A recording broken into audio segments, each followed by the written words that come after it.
സങ്കീർത്തനങ്ങളുടെ പുസ്തകത്തിൽ നിന്നുള്ള വായന, അധ്യായം 146. കർത്താവ് മാത്രമാണ് രക്ഷകൻ. കർത്താവിനെ സ്തുതിക്കുവിൻ, എൻ്റെ ആത്മാവെ കർത്താവിനെ സ്തുതിക്കുക. ആയുഷ്കാലം അത്രയും ഞാൻ കർത്താവിനെ സ്തുതിക്കും. ജീവിതകാലം മുഴുവൻ ഞാൻ എൻ്റെ ദൈവത്തിന് കീർത്തനം പാടും.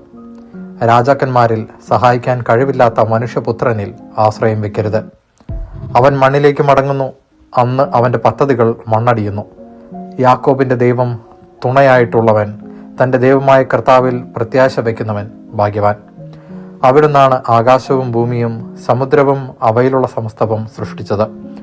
അവിടുന്ന് എന്നേക്കും വിശ്വസ്തനാണ്. മർദ്ദിതർക്ക് അവിടുന്ന് നീതി നടത്തിക്കൊടുക്കുന്നു. വിശക്കുന്നവർക്ക് അവിടുന്ന് ആഹാരം നൽകുന്നു. കർത്താവ് ബന്ധിതരെ മോചിപ്പിക്കുന്നു. കർത്താവ് അന്ധരുടെ കണ്ണു തുറക്കുന്നു. അവിടുന്ന് നിലം പറ്റിയവരെ എഴുന്നേൽപ്പിക്കുന്നു. അവിടുന്ന് നീതിമാന്മാരെ സ്നേഹിക്കുന്നു. കർത്താവ് പരദേശികളെ പരിപാലിക്കുന്നു. വിധവകളെയും അനാഥരെയും സംരക്ഷിക്കുന്നു. എന്നാൽ ദുഷ്ടരുടെ വഴി അവിടുന്ന് നാശത്തിലെത്തിക്കുന്നു. കർത്താവ് എന്നേക്കും വാഴുന്നു. സിയോനെ, നിന്റെ ദൈവം തലമുറകളോളം വാഴും. കർത്താവിനെ സ്തുതിക്കുവിൻ. ദൈവവചനമാണ് നാം കേട്ടത്.